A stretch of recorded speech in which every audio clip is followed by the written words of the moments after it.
देश वार्ता में आपका स्वागत है। मैं हूं अजान अंसारी। इस वक्त हम मौजूद हैं हरियाणा की विधानसभा गुड़गांव में, जहां पर अभी भारतीय जनता पार्टी के जो कैंडिडेट हैं मुकेश शर्मा, उनकी जनसभा समाप्त हुई है और लोग हमारे साथ जुड़ गए हैं। जी भाई साहब, क्या नाम होगा आपका? सुनील।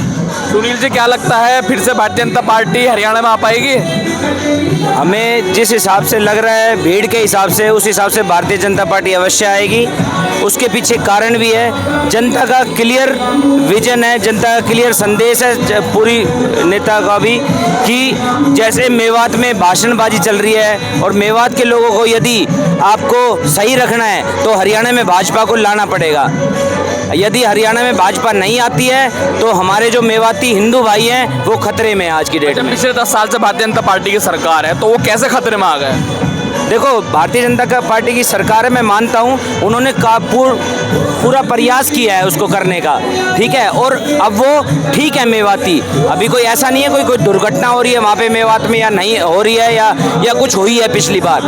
आप मान सकते हो कि नल्लड़ कांड जो हुआ था वो एक मतलब आप कह सकते हो कुछ प्लानिंग के तहत उन्होंने किया था, क्योंकि हमें पता नहीं था, ना भारतीय जनता पार्टी को पता था ये चीज़, ठीक है। इसलिए मैं ये बोलना चाहता हूँ अभी तक सब कुछ सुरक्षित है, लेकिन आज की डेट में जो चल रहा है वो बिल्कुल गलत चल रहा है। तो मैं अपने माध्यम से जनता को ये आश्वासन देना चाहता हूं कि जनता को बीजेपी को वोट देना पड़ेगा यदि मेवात को सुरक्षित रखना है तो। अच्छा, एक सवाल निकल कर आता है, अगर हम लोकसभा के परिणाम देखें तो कांग्रेस पार्टी ने भारी मात्रा में वोट लिया है, तो क्या लोकसभा के परिणामों को मद्देनजर रखते हुए क्या इसका असर विधानसभा चुनाव में नहीं पड़ेगा?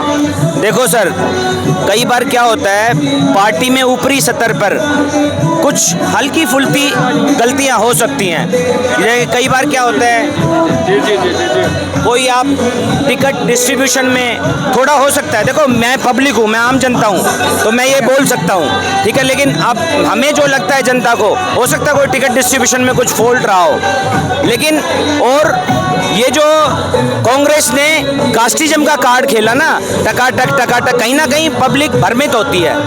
पब्लिक जैसे केजरीवाल जी ने फ्री में पब्लिक कहीं ना कहीं भ्रमित होती है उससे, तो ऐसा नहीं करना चाहिए किसी भी पार्टी को। मैं ये मुद्दे अगर हम हरियाणा के छोड़ें, अगर गुड़गांव की बात करें, तो यहाँ किन मुद्दों पर चुनाव हो रहा है? देखो, यहाँ पे जो चुनाव होगा वो क्लियर कट काम पे चुनाव होगा।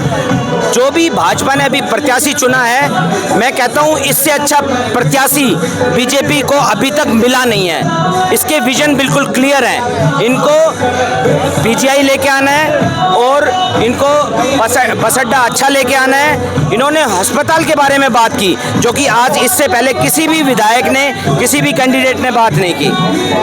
तो मेरा ये मानना है कि भारतीय जनता पार्टी ने जो विधायक चुना है ये बिल्कुल सात्विक है, सच्चा है, ईमानदार है और दृढ़ संकल्प वाला व्यक्ति है। तो मैं तो कहूँगा ये व्यक्ति गुरुग्राम को कूड़ाग्राम से गुरुग्राम बना सकता है। अच्छा भाई साहब, आपसे मैं सवाल लेना चाहूँगा। भाई साहब ने कहा कि मेवात को बचाना है, इसलिए भारतीय जनता पार्टी को वोट करना पड़ेगा।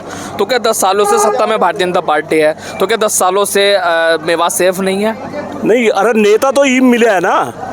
अब तक क्या था, गुड़गांव में कोई नेता था? नहीं, गुड़गांव की नहीं, मैं हरियाणा की बात कर रहा हूँ। तो हरियाणा में हम तो गुड़गांव में है ना। तो गुड़गांव में पहले तो मौजूदा विधायक तो भारतीय जनता पार्टी से क्या था? कुछ भी नहीं था। तो उन्होंने कुछ नहीं कराया? कुछ नहीं किया। हमारा जो नेता है ना, अब पहले जो वो घर से नहीं निकलते थे, ठीक है, तो अभी जो हम जो विधायक चुनने जा रहे हैं वो हमारे सारे काम करेंगे। अभी आपके सामने 10 मुद्दे गिनवाए हैं, राइट, तो वो सारे हमारे काम करेंगे। पहले जो हमारा विधायक था वो बिल्कुल ही घर से नहीं निकलता था। हमने कई बार जाके उनके पास में इतनी रिक्वेस्ट करी, आप अपने चाहे रोड देख लो, ये चाहे अपना कोई और सीवरेज देख लो, सारे सिस्टम जाम पड़े थे।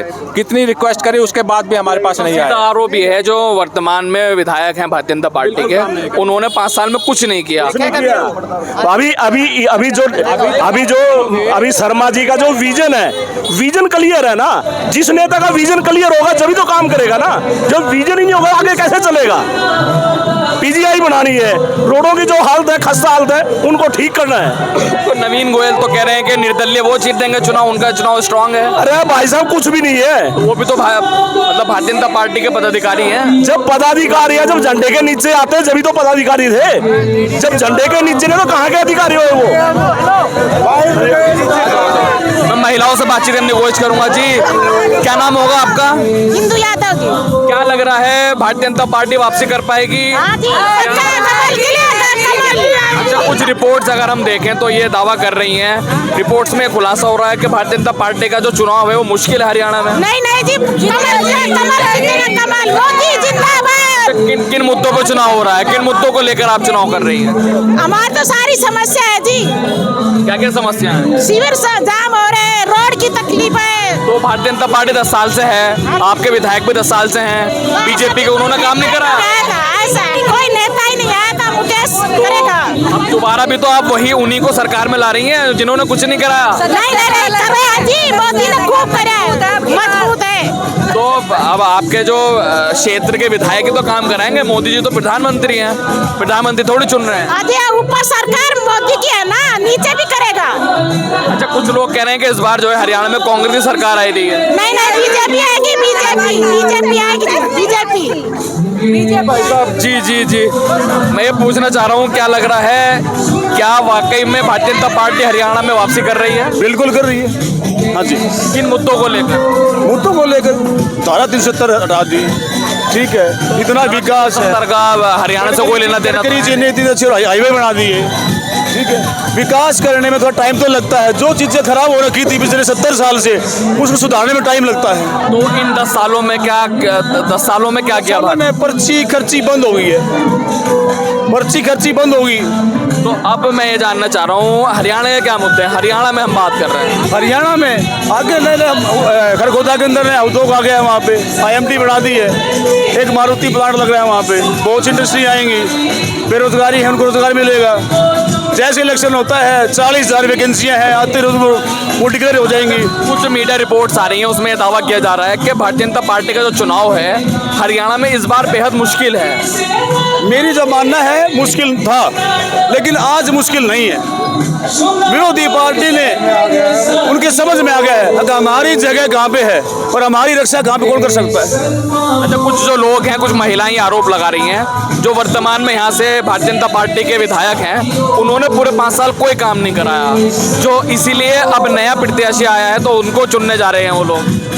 देखिए, अभी पीछे जैसे भारतीय जनता पार्टी का जो विधायक था, पीछे कोविड के कारण कुछ समय ऐसा रहा कि अब वो काम नहीं हो पाया, उसके बाद जो जो काम पेंडिंग थे सारे काम पूरे हो रहे हैं। हाँ जी। अच्छा, क्या लगता है कि जिस तरीके से अगर लोकसभा का हम परिणाम देखें, कांग्रेस पार्टी की जहां 0 सीटें थी लोकसभा की, उसने भारतीय जनता पार्टी के बराबर सीटें जीती, तो क्या नहीं लगता उससे फर्क पड़ेगा और इसका नुकसान जो है कि चुनाव में होगा 2024 विधानसभा? देखिए, अगर ऐसा विरोध नहीं होता है, अगर दूसरी पार्टी के बराबर में नहीं है तो एक तरफा चुनाव हो जाएगा, ठीक है, उसका कोई फर्क नहीं है। अभी लोग विधानसभा में कोई फर्क नहीं, लोग राष्ट्रीय हित के लिए वोट दे रहे हैं, उसमें क्षेत्रवाद का बहुत कम वोटिंग्स ऑफ द कैंपेन्स है। राष्ट्रहित आपने बात कही, राष्ट्रहित के लिए आप वोट कर रहे हैं, लेकिन यहाँ तो राज्य स्तर पर चुनाव हो रहा है, राष्ट्र स्तर पर नहीं हो रहा। हिस्सा है, लेकिन उनके लिए बड़े जो मुद्दे हैं वो राष्ट्रहित ही है।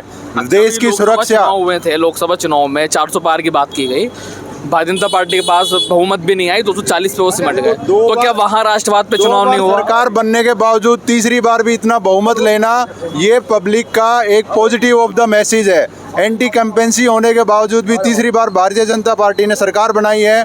लोगों का विश्वास है कि यही पार्टी है जो देश का उद्धार कर सकती है, एक आम जन का सुरक्षा से लेके रोजगार से लेके आगे बढ़ावा कर सकती है, देश के एक एक नागरिक को सुरक्षित रख सकती है, तो वो भारतीय जनता पार्टी है। और उसके लिए भाई मुकेश शर्मा हमारे यहाँ से बहुत ही अच्छे कैंडिडेट हैं और जो बहुत ही भारी मतों से जीतने जा रहे हैं, जिसमें क्लीन स्वीप है, कोई टक्कर में नहीं है भाई मुकेश शर्मा के। अच्छा, अगर कांग्रेस पार्टी पे हम नज़र डालें तो 2014 में 15 सीटें कांग्रेस पार्टी के पास थी, 19 में बढ़ के 31 हो गई, लगातार उनकी सीटें बढ़ रही हैं। हाल ही में लोकसभा चुनाव में भी उन्होंने 4 सीटें हासिल की, तो इन संकेतों से क्या नहीं लगता कि भारतीय जनता पार्टी के लिए मुश्किल है हरियाणा में? भारतीय जनता पार्टी के लिए कोई मुश्किल नहीं है। लोगों के विचार वही हैं कि हमें अपने यहाँ पे वही सरकार चाहिए जो सेंटर में सरकार है। ये हरियाणा का हमेशा से इतिहास रहा है, जो भी सेंटर में सरकार रही है वही राज्य में सरकार बनी है।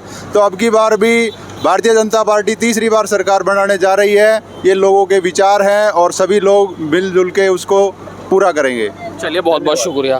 देखिए, हम इस वक्त गुड़गांव में मौजूद हैं। अभी थोड़ी देर पहले जो भारतीय जनता पार्टी से विधायक पद के उम्मीदवार हैं, कैंडिडेट हैं, उनकी जनसभा हो रही थी, मुकेश शर्मा। जब जनसभा खत्म हुई है हमने कुछ लोगों से बातचीत की, उन्होंने अपनी राय रखी। कुछ लोगों की ये शिकायत है जो मौजूदा विधायक हैं भारतीय जनता पार्टी को, उन्होंने कोई काम नहीं कराया, इसीलिए अब वो पार्टी को दूसरे उम्मीदवार को टिकट दिया है, इसीलिए अब वो उनको चुनेंगे, उनसे बेहद उम्मीदें हैं। कुछ लोगों का ये भी कहना है कि जो सेंटर में है वही हरियाणा में सरकार बनेगी, वही वो लोग चाहते हैं। अगर हरियाणा के बारे में हम बात करें तो हरियाणा में जो समीकरण है वो हमने बदलते हुए देखे हैं। यहाँ पर गुड़गांव की अगर हम बात करें तो गुड़गांव में शुरू से लेकर अब तक 6 बार कांग्रेस पार्टी यहाँ से जीत चुकी है।